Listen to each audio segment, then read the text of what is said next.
Lipton Tea and Lipton Soup present Inner Sanctum Mysteries.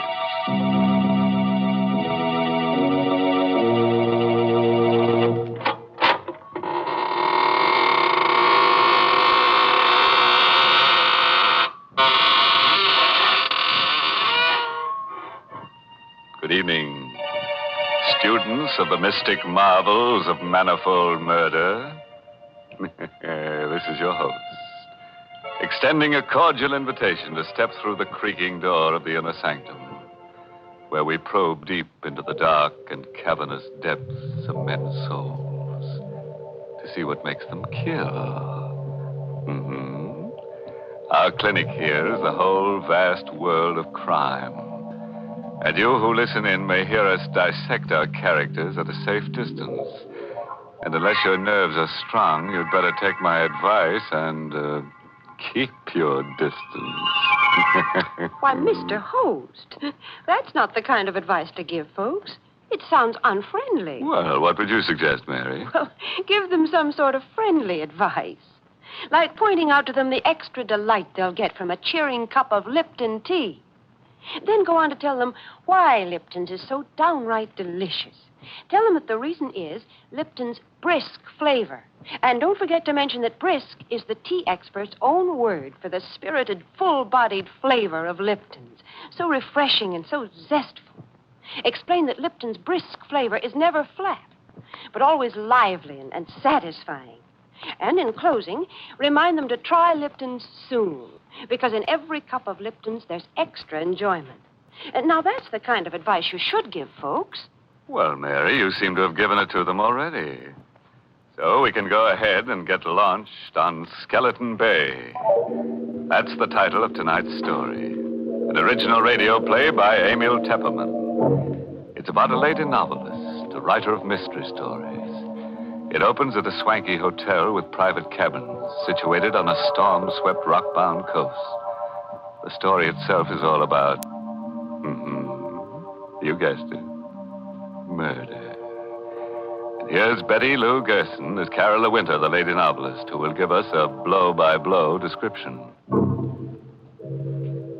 I'll tell you first about the night I met Michael Barrett. It was in August at Skeleton Bay. I'd come to the hotel supposedly for a rest. That was what I kept telling myself. But in reality, I didn't know why I'd come here. Skeleton Bay. I'd seen the name advertised months ago. Skeleton Bay. Since then, it kept hammering at the inside of my brain. Skeleton Bay. It's like the voice of implacable fate commanding.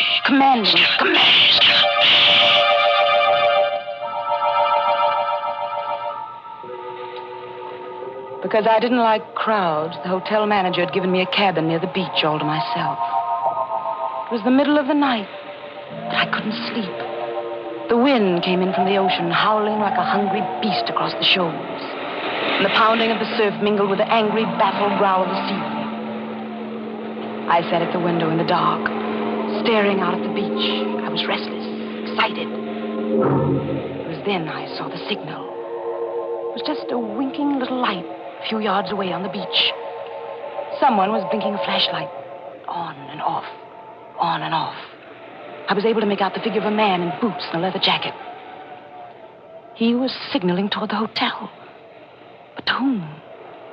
I had the answer in a moment. A man moved past my window, going down toward the light. He had his collar turned up against the wind, his hat brim pulled low. But I knew who it was. Mr. Field. A small, furtive man who'd come up on the train with me. The two men met, barely a stone's throw from my window. I could hardly see them huddled closely together. This was excitement, mystery, intrigue, the stimulation I wanted and needed. I had to know what was going on. I threw on a raincoat, opened the cabin door. The wind swept my hair in a streamer, and the spray stung my face as I hurried down the beach. My blood began to race, my heart to pound. For those two men were not engaged in any conference. They were locked in struggle. It was a deadly, silent struggle with only a grunt now and then. I saw the flashing gleam of a knife, but I couldn't tell who had the weapon. The tall man in the leather jacket or the furtive Mr. Field. And then I saw the blade plunge home into the throat of the furtive Mr. Field. I felt a sudden surge of wild elation. This was murder. I had witnessed murder. The tall man let the body of Mr. Field slide down to the sand. Then he looked up and saw me. He stood there with a bloody knife in his hand, and we looked at each other. Who are you? I'm Carola Winter. I have this cabin here, number 5. You saw me kill him? Yes, I saw you. What are you going to do about it? I'm going to help you dispose of the body. He told me his name was Michael Barrett. He lived on the opposite side of the bay in the house high up on the cliff. It won't be so easy to get rid of the body. If I had the boat, I could take him out and drop him over, but it's too rough tonight.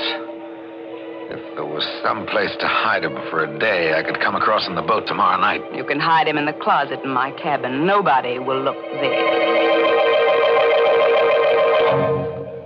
Better lock the closet door. Yes, of course. You sure nobody will come snooping here? Nobody comes here but the maid. All right. I'll be back tomorrow night with a boat. Did you pick up the knife? Yeah. Got it in my pocket. Well, I guess that's all. Good night, Carola. Good night, Michael.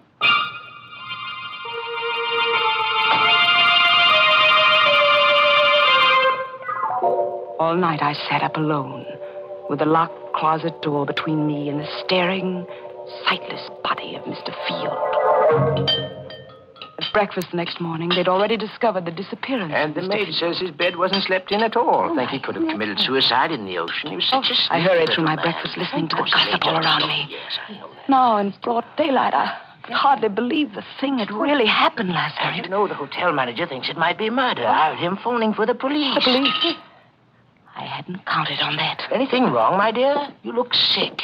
I do feel a bit dizzy. I think I'll get some fresh air. Oh, poor dear. It must be quite a shock to her. She came up on the train with Mr. Field, you know. Out in the open air, I let the wind cool my fevered face as I hurried down toward the beach. It was only 9:30 in the morning. A whole day. A whole evening before Michael could come for the body.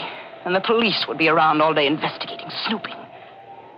And all the time, Mr. Field would be sitting in my closet, staring blankly out of his sightless eyes. When I reached my cabin, I put a hand on the doorknob. Suddenly, I went cold all over. The door was unlocked. I stood still as a statue, listening.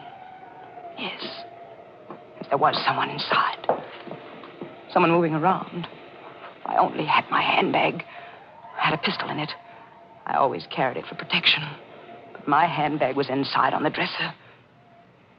Slowly, I pressed the door open. Half inch, an inch. And then the door creaked. Is that you, Miss Winter? The maid. It was only the maid, of course. She'd be making up the bed. Why hadn't I thought of that? Miss Winter? Is that you? Yes, it's I. What are you doing in that closet with those keys? Why, they're just my pass keys, Miss Winter. I was just going to tidy up the closet. I didn't ask you to do anything to the closet. Well, but that's part of the job, Miss Winter. I'm supposed to do that in all the rooms. Well, you leave this one alone. Keep away from that closet, do you hear? Yes, Miss Winter. But I was only trying to help. When I want your help, I'll ask for it. Now, please leave at once. Just as you say, Miss Winter. I'm sorry if I did anything wrong. Did she suspect anything? I hadn't liked her tone. Why? Why had I been so sharp with her? Now she'd surely think there was something in the closet. Something she shouldn't see.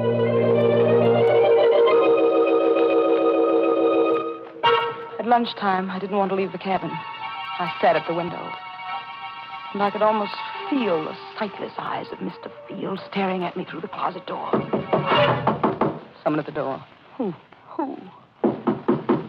Just a minute. Miss Winter? Miss Carola Winter? Yes, I'm Miss Winter. I'm sorry to trouble you, Miss Winter. I'm Detective Sergeant Smith from headquarters. May I come in for a moment? Well, yes, please do. What can I do for you, Sergeant Smith? We're out here investigating this field business. He Hasn't turned up yet. Well, I'm sure he will in time. Well, I wish I could be so sure, Miss Winter. What do you mean? We've gone through his room, found some mighty queer things. Queer things? It seems this Mr. Fields is in some sort of racket. There's a good chance he may have been murdered. Well, you don't say. I understand you came up on the train with him. Yes, that's true. Yeah.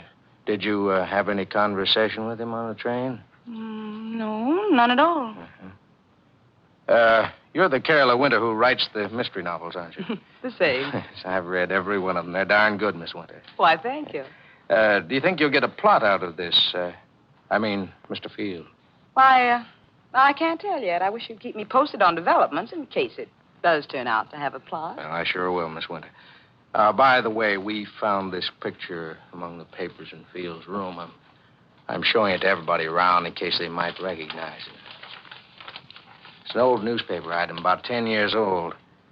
Can't figure out why he was carrying it around. It's about a guy named Wycliffe. It's wanted for murder in Canada. Here, take a look at it. I felt the blood racing in my veins, pounding at my wrists.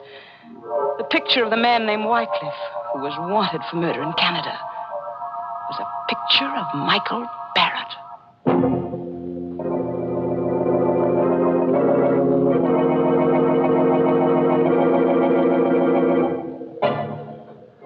Well, it looks as if Michael Barrett is a lucky guy. With a beautiful woman ready to commit murder for him. But what'll he do when she runs out of victims and begins looking at him with a calculating eye? As for Carola, she sinned heavily, because murder is the greatest sin. Yes, if you ask me, she'd better hope for a depression, then all wages will go down, including the wages of sin. Well, I never knew that murder and economics were related, Mr. Host. Oh, definitely, Mary. Take the high cost of living, for instance. Why, those prices are murder. Oh, yes, Mr. Host, it is difficult when the cost of living starts to climb. But then, so often, the things that really add up to good living are just simple, inexpensive pleasures. Like that piping hot cup of Lipton tea that many of us find waiting when we come down to breakfast each morning. As you read the morning paper and sip that cheery cup of Lipton's, the whole world seems brighter. It's simply wonderful the way that lively, spirited Lipton tea gets you off to a fresh start. For Lipton's brisk flavor gives you all the natural zest of tea at its best. Gives you extra delight, extra satisfaction.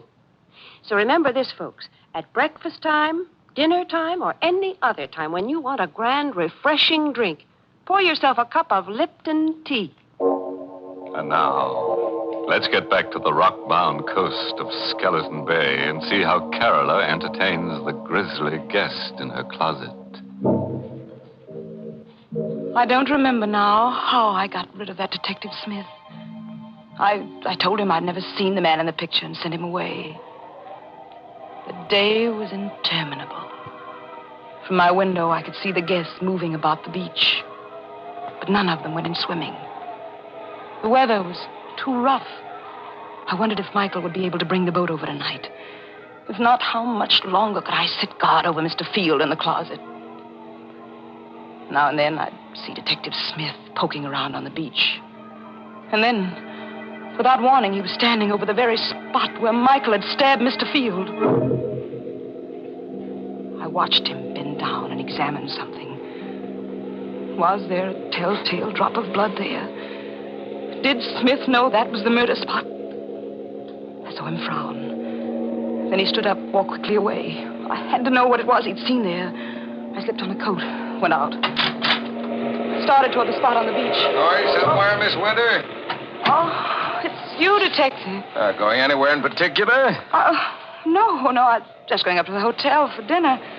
It's almost dinner time, you know. Oh, fine. I'll walk up with you if you don't mind. Not at all. Hey, can I help you? I'll take your arm there. Thank you. The sand is so soft. Yes, it's still wet. We had high tide last night. Miss Winter, Yes? you a sound sleeper? Why do you ask? Well, I just thought maybe you might have heard something last night. Like a fight or something? Fight? Yes. I was just looking at the sand back there, down near your cabin. It's all messed up, stamped around. What's that got to do with me? Oh, nothing at all. Except I think there was a fight there last night. Maybe that's where Mr. Field was killed. You think Mr. Field was murdered? It's beginning to look more and more like it, Miss Winter.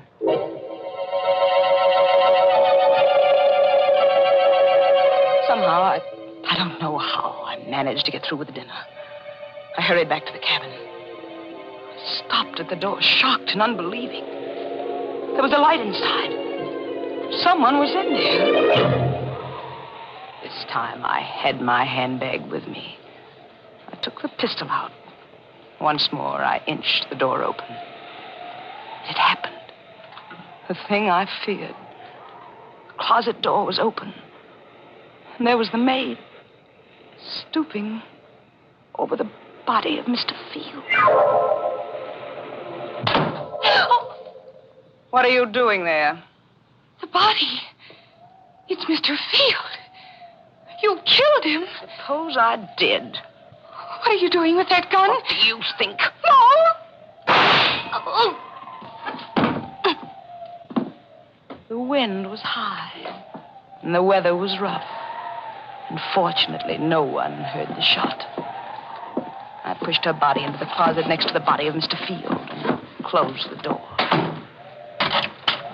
Now I was a murderer, too.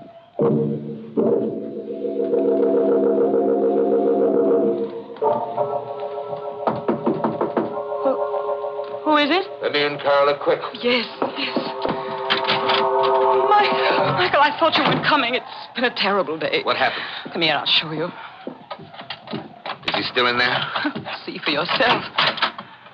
Great Scott, a woman. Who is she? The maid. She opened the closet while I was out. You killed her? Yes, Michael. I had to kill her. There are detectives at the hotel looking for Mr. Field. I suppose if I was smart, I'd kill you, too. Then there'd be no one to talk. Yes, Michael, that would be smart. Go ahead. Kill me, if you can. I knew he couldn't kill me because I'd seen it in his eyes. We were two of a kind, both wild, both reckless, both eager for the thrill of danger. He, too, wanted to be like the wind. We'd both been brought together here by some force stronger than either of us. And we loved each other. Carla, darling. Michael. No more now, Michael. We have work to do. Yes. I'll take them down to the boat. I'll help you.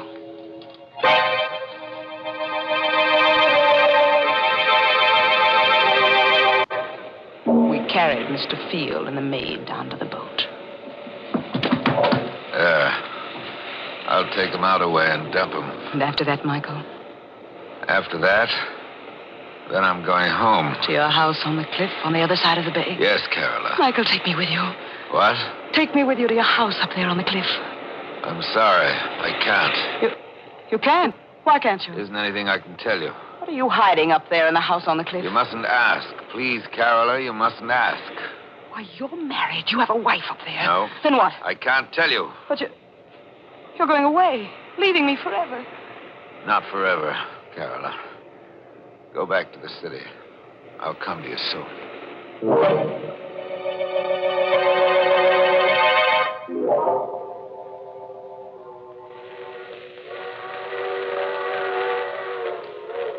I returned to the city and waited.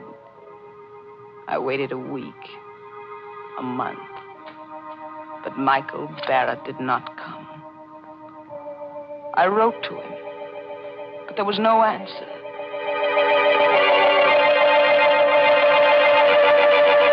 And then one evening, I saw him. I was returning home in a taxi, and I saw him standing across the street looking up at my window. He saw me get out of the cab. He turned and started to hurry away. Michael! Michael! Michael, don't go away! Michael! Michael, why did you try to run away? Don't you know? Oh, you're afraid. Yeah, let's call it that. But you love me, Michael, don't you? Carola, it's no good. There's nothing but ruin for both of us if I stay. We'll be together forever. It's impossible. I won't let you go back to that house on the cliff. I don't care what it is you're hiding up there. I won't let you go back. Goodbye, Carola. Wait. I'm going. Better forget about me. Don't go yet, Mr. Wycliffe. So you know about that, too. I saw the old newspaper clipping Mr. Field carried. I see. Why are you looking at me like that? Do you know why I killed Mr. Field? Because it tried to blackmail me about that old murder. But, Michael, dear, I'm a good deal smarter than Mr. Field. You see, I write mystery novels. I know how to handle such things. What do you mean? Wouldn't do you any good to kill me. I've written out all about you. Your real name and about that old murder in Canada would be found if I should ever be killed. Oh. Michael, darling, I'm blackmailing you. There's only one thing I want from you. Your love. It shouldn't be so hard for you to meet my terms. All right, Carola. You win. We'll be married tonight.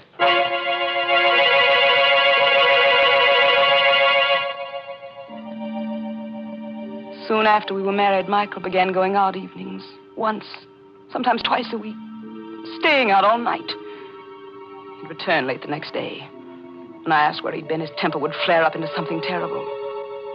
I stopped asking, but I couldn't rest.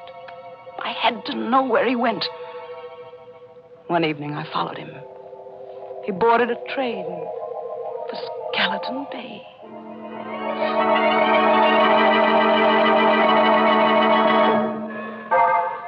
At Skeleton Bay, he set out to walk from the station, and I followed. It was no longer summer.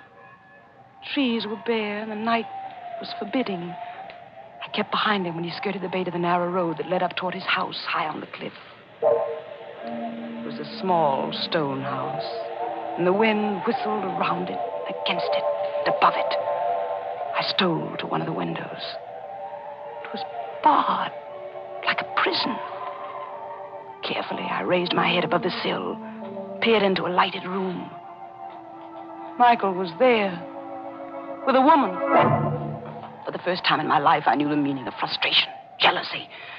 Michael told me he wasn't married, but this woman, I'd helped him to do murder. I'd killed for him. I'd lied to that detective for him.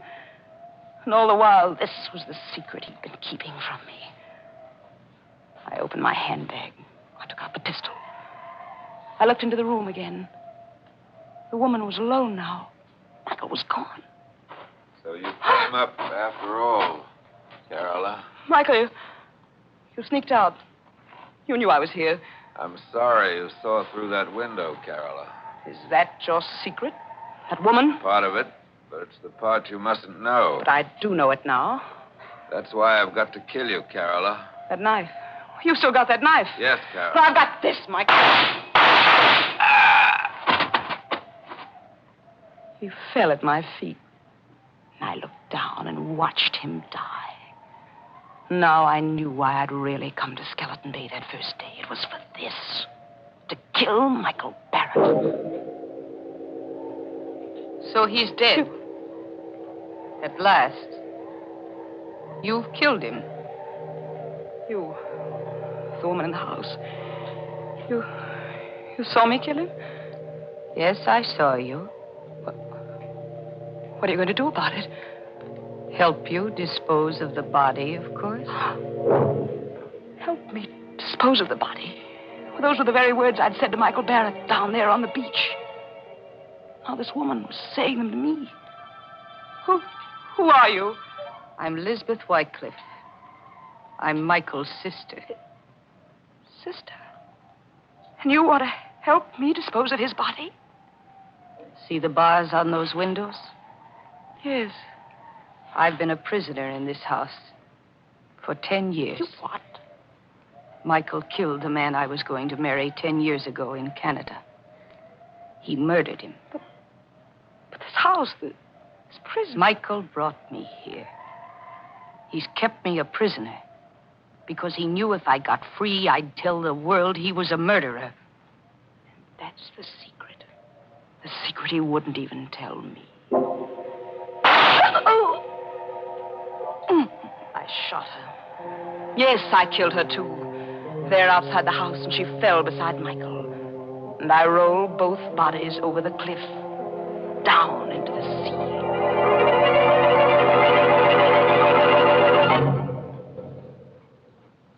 This is the end of my book. The best mystery novel I've ever written.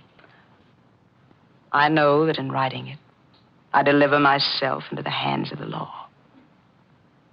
But I can't stop. I can't help myself. So now, I'm finished. I will mail it to my publisher and wait for Detective Sergeant Smith to come and get me.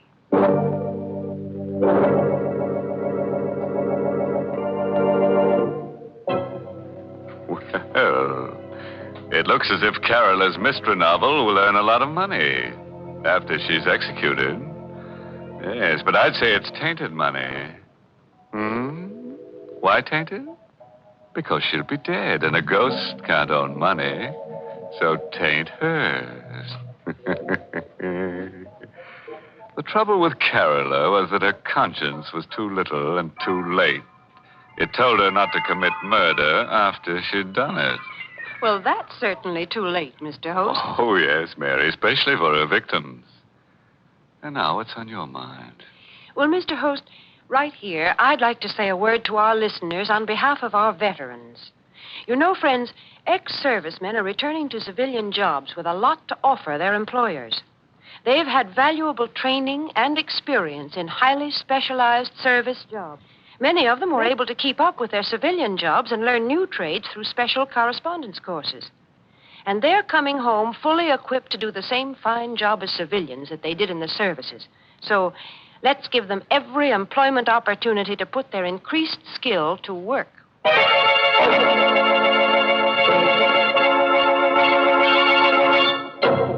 And so, friends, we take our leave of lovely Carola Winter.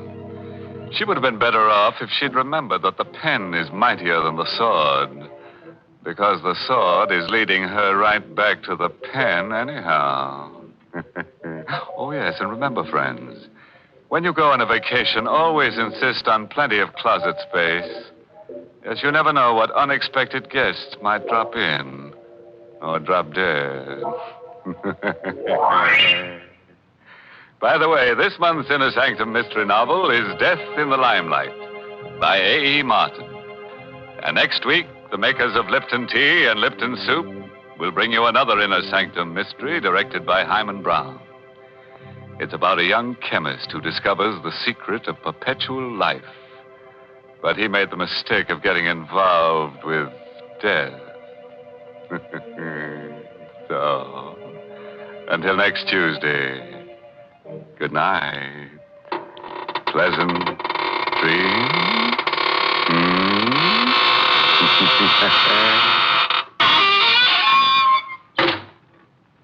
Here's a swell dish, folks, that's easy to make and mighty easy to take.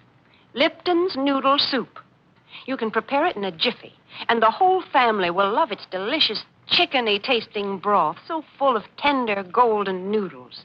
Lipton's Noodle Soup has all the fresh-cooked, homemade flavor of grandmother's noodle soup.